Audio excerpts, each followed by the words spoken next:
Africa's right for some, but is it right for you? Because listen, I've seen the increase in Americans going abroad. I've seen the data. I've seen the YouTube vlogs. I've seen it all. I've seen the community of people that we speak to.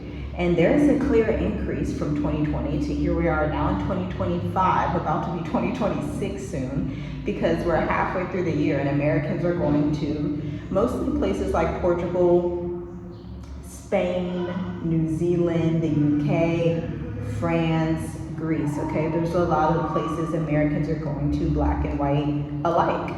Americans are also going to Thailand, Vietnam, the Philippines. I follow a lot of creators in those areas as well as Dubai. I saw a sister, she's actually Jamaican, she's not American, a fellow entrepreneur, she's in finance, and she moved from Jamaica to Dubai at a young age, like at 23, 24, which is the age that I moved across the world with my family, and she's killing it. And so more diaspora, more Americans, more people in America or who have been affiliated with America are like, it's time for me to exit. But how do you know if Africa is really the right move for you? Let's talk about it. A complete scene switch is in order. Oh, you know, I never get tired of this, I'll tell you that.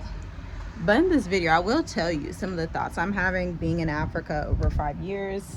Like, it's gonna be going on the 6th year pretty soon here, which is just like all praises and glory to the Most High for that. Because so many people don't make it outside of the West for this amount of time. But something I've been really thinking about when we're thinking long term, obviously places that we want to purchase property, ease and accessibility, but then also I'm curious about other continents. I'm curious about Asia.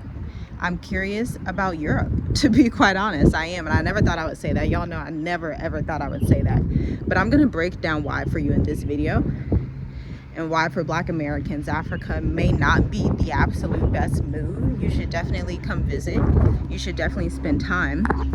But for those who do not want to return, I'm speaking specifically to people who do not want to return to America. I am of that party, take it or leave it, but I am of that party as many other Americans. And for someone who does not want to live there, and if I did live there, there's only like one, I can only think of like one state I would live in, and it wouldn't be Ohio.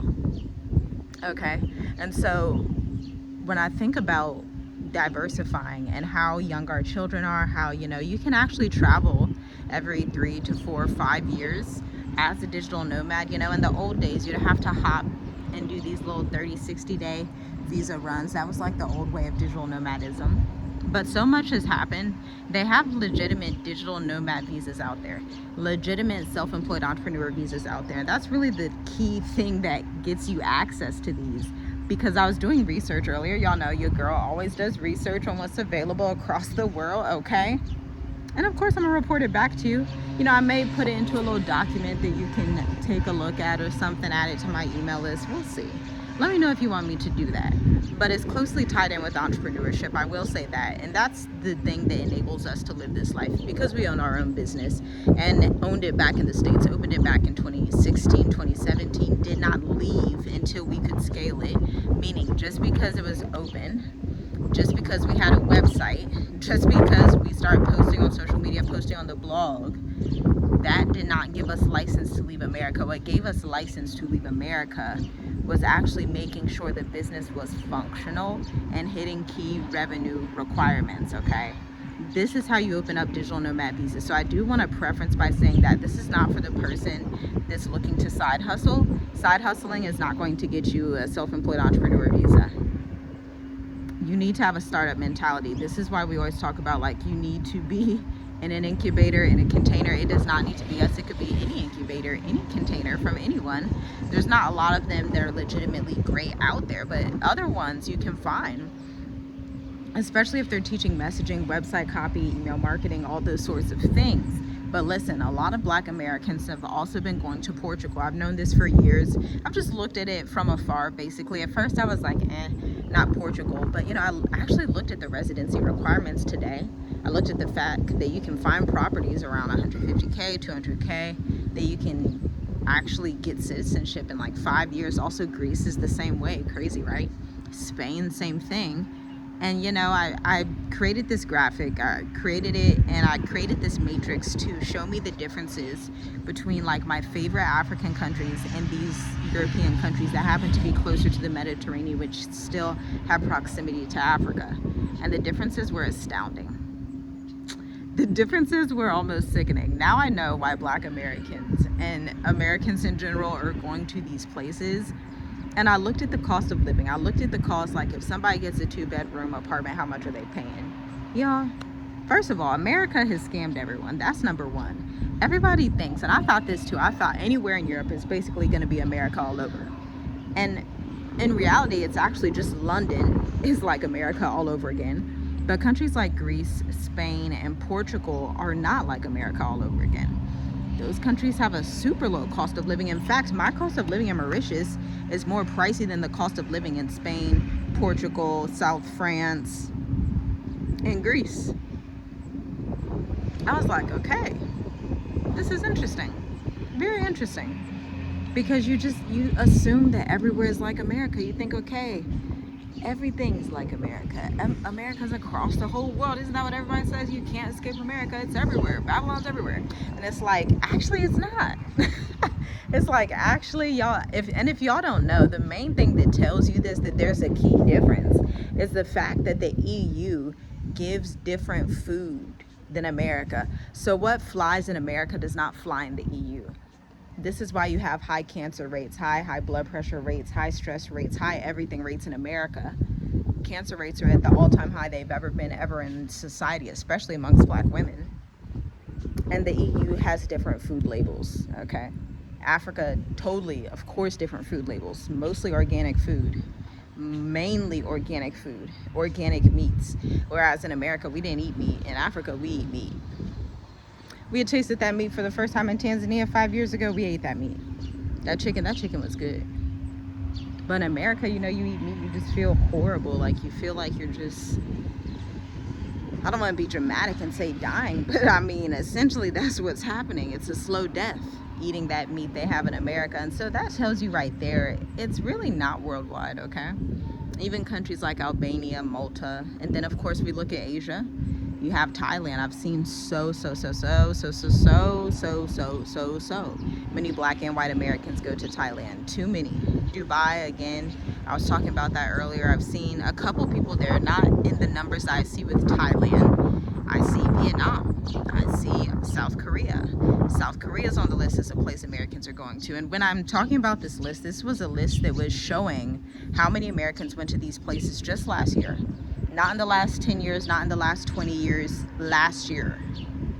Over 70,000 Americans dispersed across these different countries. New Zealand is on that list as well. I don't know what their cost of living is like. But I was like, wow, this is really, really interesting. So it really opened my brain. I have 5 children. I'm a married woman. But it opened my brain to this possibility of like, wait a minute. What if we did have property in the Mediterranean as well? Had our home base in Mauritius, had a home base in Tanzania. There's a tribe that we are closely associated with there, just from like, they've been very welcoming, very kind to us when we were in Tonga, Tanzania, because we spent most of our time in Tonga. We didn't live in Dar es Salaam most of the time. If y'all don't know by now, we are not city people. Never been, never will be, okay? I grew up in a town with about 12,000 people. So it's just what I'm used to, okay? I'm not the girl that's about to be in Johannesburg, in Dar es Salaam, in Accra, Ghana. It's just not gonna happen. It's just not. It's just 100% not gonna happen. And so I was thinking about that, and then I started looking at these properties in these countries, and with so many people being able to move abroad, with so many self-employed entrepreneurs, and then the market that we are in, it's such a blessing, I'll tell you that, to be in this market. That's why I say writing and marketing are hands down the top industries that you want to be in, money making wise and accessibility wise, because it just opens you up where countries look at your website and they're like, yes, we'd like to have you here. We like what you do, especially if it's in finance and real estate and healthcare, which is what we do. And so it's like, okay, I understand why I said, because I didn't understand it for a whole 5 years, I'll be honest with you. I was like, I don't know why they want to go to Europe, blah, blah, blah, blah, blah, blase, blase, blah. And it's like, no, when you have some serious wealth, you want to make sure your wealth is protected.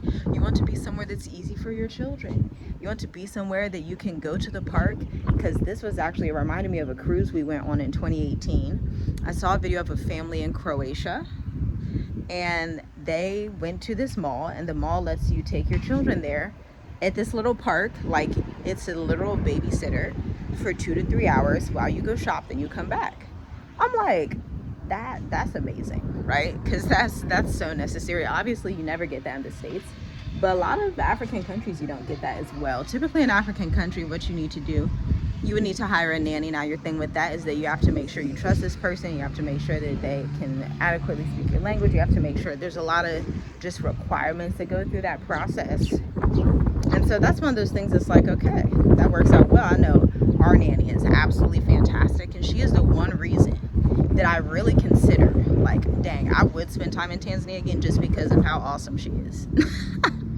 Like, legitimately.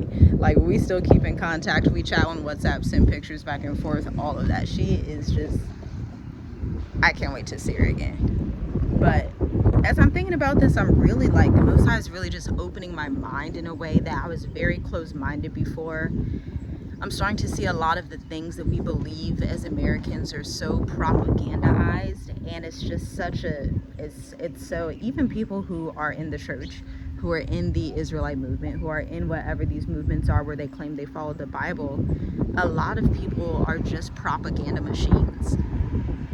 Where it's like Yahusha says, go out to all nations and declare his praise, speak about his works, all of these things. And it's like people are so afraid of just everything. Like, people will be like, well, it's racist there, and then it's racist there, and then it's racist over there, and then over there, and it's like, literally, America's the worst society to be in right now.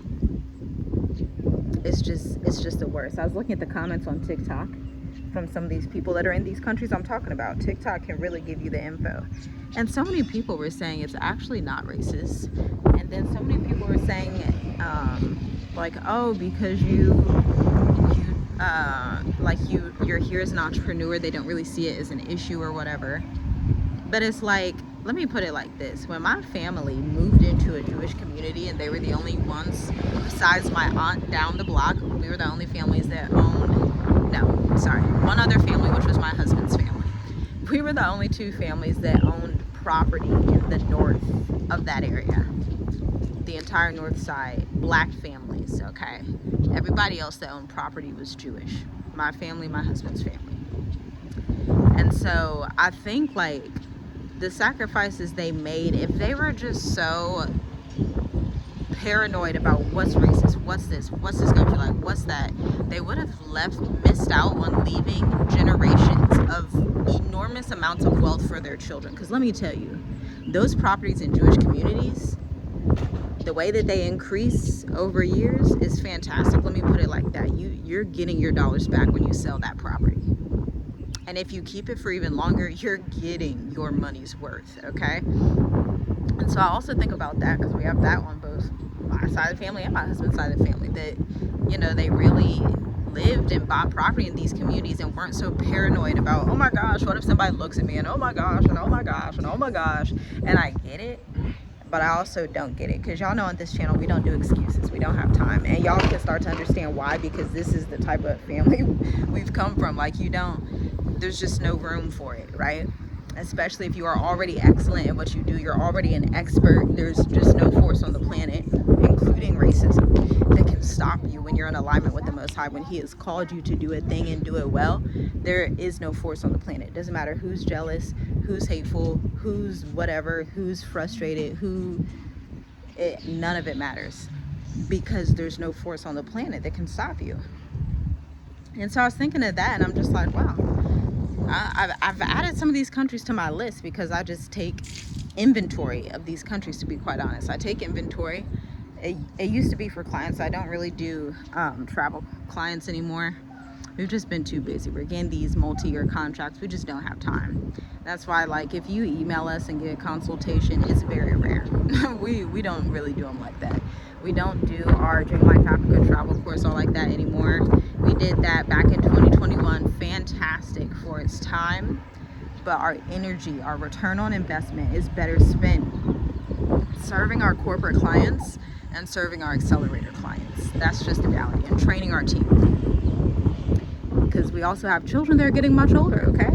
They have been abroad a long time, and so I also think of that.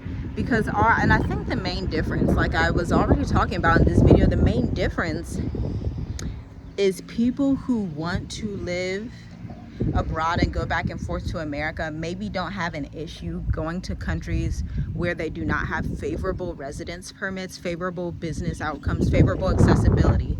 But for people like us that do not want to go back to America, that plan on continuing to live outside of America, we start to open up our horizons and say, okay, let me also add a few European countries to my strategy. Let me also add a few Asian countries to my strategy. Because at the end, my strategy is, yes, stay on the African continent. Yes, reconnect back to Africa. But more than that, my strategy is build wealth outside of America with the hustle and bustle. Because we all know when you live in a city, if you lived in Houston, Texas, Atlanta, Georgia, Columbus, Ohio, Los Angeles, New York, these places are so pricey compared to what you can get in other areas of the world. It's not even funny. It's not even funny. And then you add on top of that, you're making USD. These self-employed entrepreneur visas, these digital nomad visas, I don't know. Y'all let me know if I should do a workshop. I don't know. Because the information I just found today on all these websites, I was like, okay, this is good. I like this. I really like this, especially with the real estate. Like the real estate markets in some of these countries is like just on fire. Like take Bali, Indonesia. Their real estate market really popped off. Another place I'd love to visit. It would be so cool to own a villa out there. But I'm just sitting here dreaming with y'all, just sitting here dreaming, thinking, strategizing. And so you get a little bit behind the scenes of like what goes through our minds. As a family of 7, currently living in Mauritius, Africa, but having lived in Africa for 5 years. Such a beautiful thing. All praises to the Most High. But yeah, that's what we've been thinking about. I think I'm gonna make a cup of coffee. I need to get to work on some email campaigns for my favorite clients. So I need to do that. And I need to send a recording out to an accelerator client from last night. And I already did, like earlier this morning, I did a media pitch. I need to do another media pitch. I did a media pitch. I did my social media engagement. I did not prepare the tracker and dashboard for tomorrow, which I need to do for a new team member. And I sent 5 emails, scheduled out 5 emails, okay? Did some email copy strategy. So that's what's been on my mind. But let me know what you think down below. Which of these countries would you go to? And do you want more information on these topics? Because they make it too easy, I'm telling you. And I thought and here's the other part that's really sad. Africa makes it too difficult.